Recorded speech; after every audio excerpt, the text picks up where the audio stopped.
think it's safe to say that the Pixel 6 can almost do no wrong. Boy, that £599, $599 price tag sets what most would say is the new standard default phone to pick up and use if you really had to consider your budget while still wanting a basically proper flagship experience. 4 months on, and now the start of 2022, is that statement really true? You know what? Let's try and answer that question with what is my full experience review of the Pixel 6. Let's go. Hi, Ben from Lover of Tech. If you enjoy videos like this and you're new to the channel, make sure you hit that like button, subscribe, and hit that notification button so you're part of Team TLS to Tech Lover Squad so you don't miss any future videos on the channel. If we start with the design and the build, Google, you patented and nailed the design and build quality. My thoughts here are pretty much no different to my early hands-on 4 months ago when I said the best thing about the Pixel 6 design is the design identity. It really honestly does look and feel like the spiritual successor to the Nexus 6P, and how, with the rear camera bar goes all the way horizontal across, it stands out and honestly kind of pretty much looks like no other phone. Like I said before, at least from the back. Now, the materials, they're top tier and they do not skimp out in any way this time around, and technically honestly makes this one of the most premium and affordable access phones, period. That being said, again, no case or case, I just hope next time Google move to a matte finish for the rear glass, just like what they did with the matte finish on the metal frame and how clean it looks. Because honestly, having a glossy finish, come on man, that's way back to 2016. And a matte finish for the glass, when done well, adds a better grip and handles fingerprints way better. Apart from that, man, I've praised you before, Google, bravo, and well done. This is your best design yet. Display and audio, again, Google, you near enough made all the right decisions for the display experience of the Pixel 6. Yes, it's a 1080p full high definition plus 90Hz OLED based display, but the best thing is the fact that it's a flat display, making it for a much better tapping experience and also just a stress-free experience when looking for things like a good functioning glass screen protector. The haptic feedback even out the box, in my experience, is actually better than a Pro model and adds and brings that level of tightness and premium experience when just using it day to day. But there's still a few things that kind of didn't make the cut on the good side of the display. Even with that much needed January security update, the fingerprint sensor, I've said it before, it's kind of just okay at best, and there's really nothing to write home about. Next, the selfie camera, still no face unlock, even if it's not as secure as the fingerprint sensor. And then the brightness level, they're good, but I could need it to bump up a little bit more in certain situations. You know what, closing it all down, one thing I do love though is the dual stereo speakers. And like I've said it before, the nice bass that it produces and that clear sound, it's honestly some of my favorite set of dual speakers next to the Pro model on a smartphone that I've used so far. So again, honestly, all that feedback in mind, regardless, thank you Google.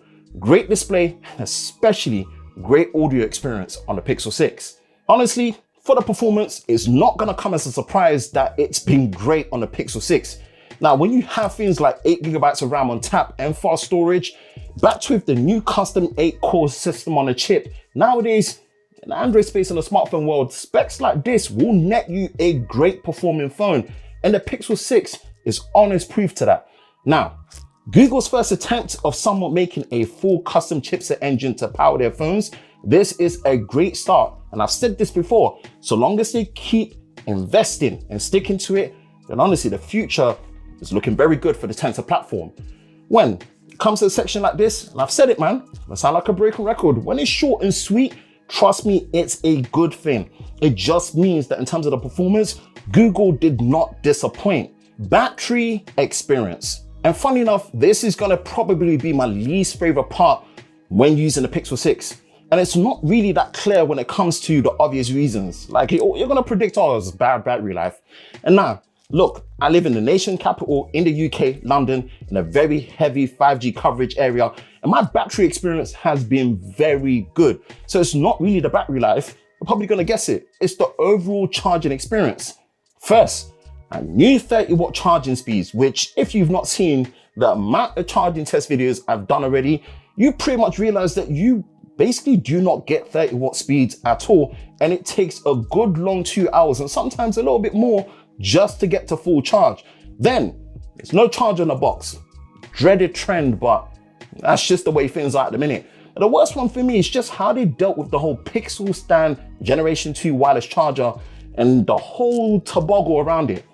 Without that December 2021, or even now as we look at the January 2022 update, you couldn't even use the Pixel Stand Generation 2 at all. Or if you could, apparently you couldn't get the full speeds that were supported. Like, it's bad enough you had to wait about 2 months or so to get that charger.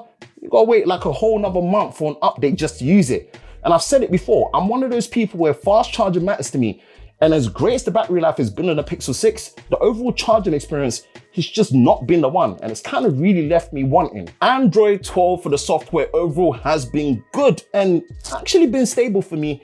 And it holds true even now more with the January 2022 update now that it's installed. Overall, the basis of Android 12 and what makes Android 12 is color themed with Material U, the new widgets, the new and more privacy controls that you get, new accessibility options and controls, and obviously the more overall streamlined user experience mostly holds true. And I honestly can't complain that much in regards to Android 12.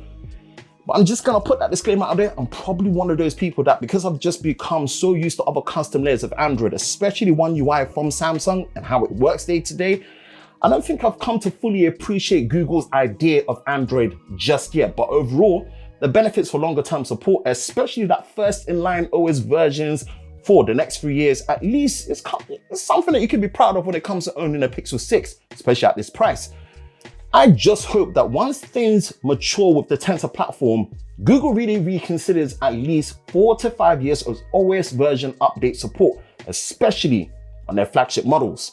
As good as the camera experience is on the Pixel 6, I can't say I'm really drawn to it compared to the Pro model.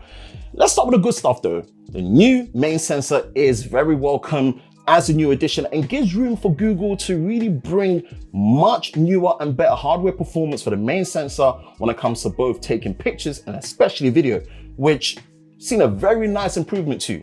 True Tone on the main sensor holds true when it comes to the most correct and accurate skin representation. So well done, Google, because guys like me with this shade, we needed that. But really, once you experience that new 11.1 megapixel selfie on the Pro model and also then having a dedicated 4x zoom, for me, it's kind of hard to not want it all the time. I'd love to say that, you know what it should have at least done is put a 2x zoom on here for the Pixel 6. And then on top of that, man, the lack of any form of 4K video recording on the selfie, because it still seems to be on that 8 megapixel, really doesn't see that same all around nice setup like I experienced on the Pro model. If in doubt, if you don't believe me, check my camera comparison, because I compared the Pixel 6 Pro versus the Pixel 6 and you'll see why I feel the way I feel. That general feedback in mind, this is still a great setup and a good step in the right direction, especially considering the new software features on tap like Magic Eraser, motion with action pan and long exposure, and of course the class leading night sight. This is Google obviously still flexing and showing why their phones are still called Pixel. Let's wrap this up. Back to that original statement with how the Pixel 6 can do no wrong, which really comes down to just how aggressive that starting price is. This makes you have a different level of appreciation and especially patience with the Pixel 6, because in a day and age like this, phones packing this much punch really tend to carry an even heavier punch in the price, which is never a good deal for the end buyer. That in mind, yes, the Pixel 6 is the new default standard phone to get if budget is considered and you want great performance. That's hoping it's available in your region. That's my experience review of the Pixel 6. Did you pick it up? What's your thoughts on it? Let me know in the comment section below. That's it for me, Ben from Lover of Tech. If you enjoy videos like this, you know exactly what to do, man. Hit that like button, hit that subscribe button, hit that notification bell so you're part of Team TLS, the Tech Lover Squad, so you don't miss any future videos on the channel. I hope you're all safe during this time. I will catch you in the next one. Peace.